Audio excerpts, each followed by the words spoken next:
Hello friends, welcome you all on CS academy channel. आजच्या या व्हिडिओपासून आपण एक नवीन सिरीज सुरू करणार आहोत, ती म्हणजे HTML हा कम्प्युटर सायन्स 1 या पार्टमधला चौथा लेसन आहे आणि खूप इम्पॉर्टंट लेसन आहे. याला सगळ्यात जास्त वेटेज आहे.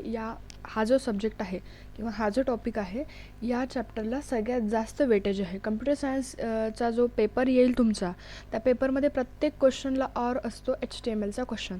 सो हा HTML हा खूप इम्पॉर्टंट आहे आणि तुम्ही जरूर ही सिरीज फॉलो करा. आजचा आपला पहिला व्हिडिओ आहे, lecture number 1 for HTML. So welcome you all and let's start our today's video, HTML. So this one is our introductory video about HTML, so focus on that. And in previous video we saw we completed with the data structure series. If you missed the series, go in description and check out the link and subscribe our channel so that you will get the notification and hit the bell icon. And these video are very helpful for you guys as per your exam point of view. So let's start HTML. So this one is our introductory part. So lecture number 1 we are going to learn what is the HTML and introduction to HTML. So next one, what is HTML? First of all, what is HTML? So HTML is an abbreviation. HTML is an abbreviated form of something.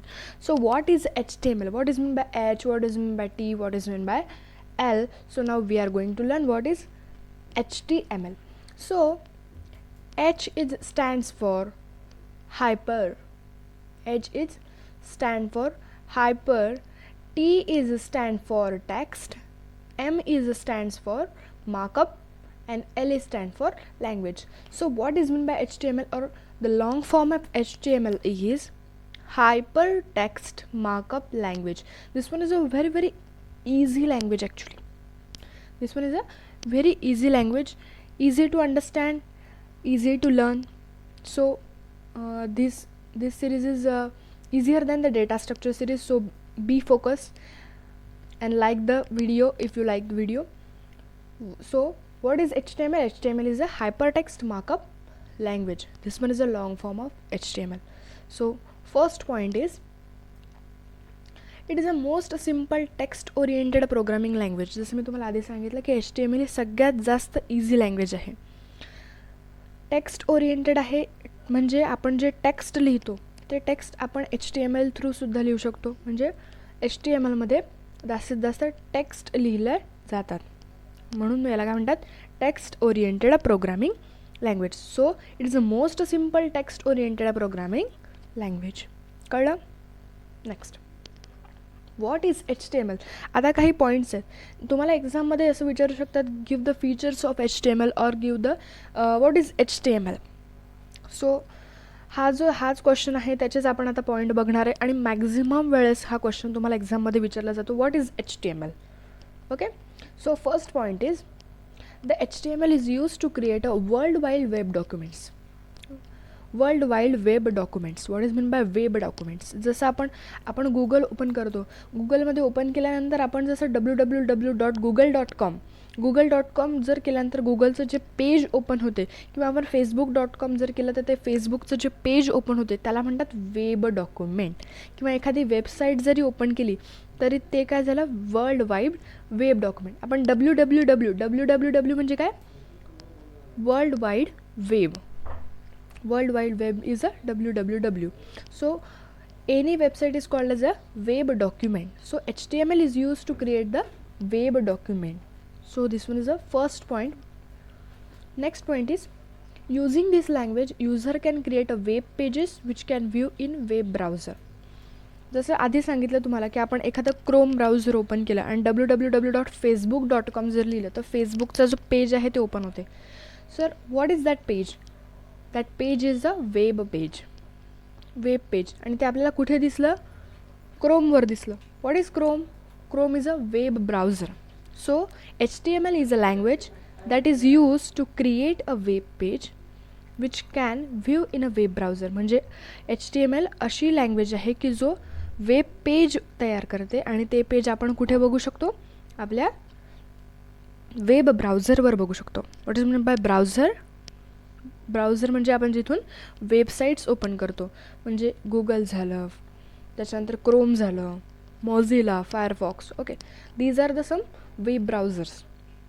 So HTML is a language user can create a web pages which can view in web browser. Next point is HTML is not a programming language in the real sense. HTML is a language actually, but not a programming language in a real sense. What is actual meaning of this point is HTML, आता जर आपण कोणती पण programming language घेतली तर programming लँग्वेजला एक विशिष्ट software लागतं आणि विशिष्ट कंपायलर लागते.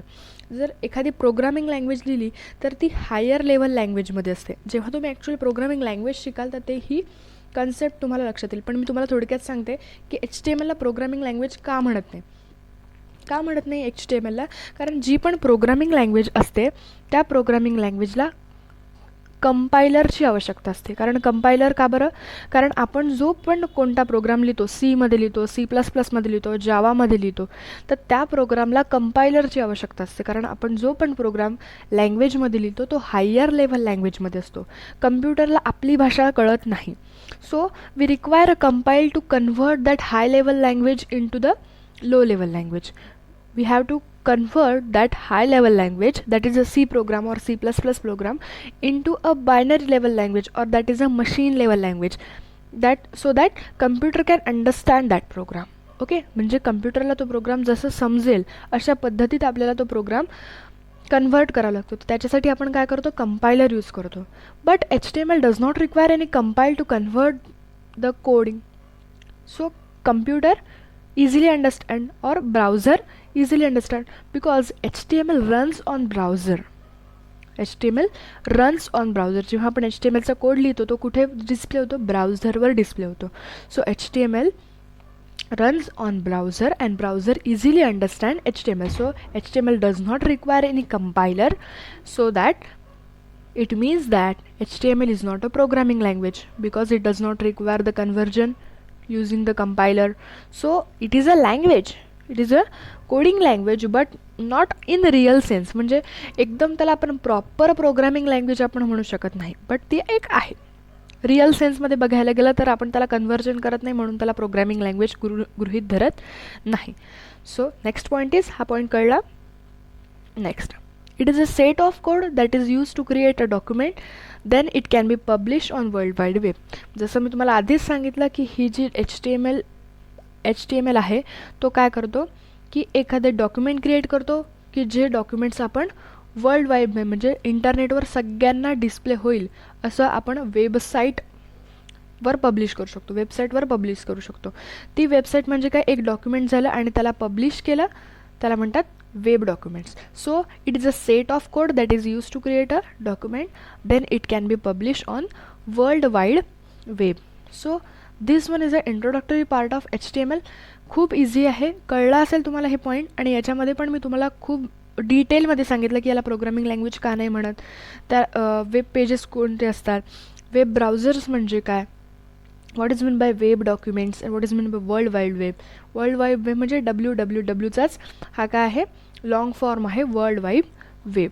Okay, so HTML is a very much easy language to understand, to learn.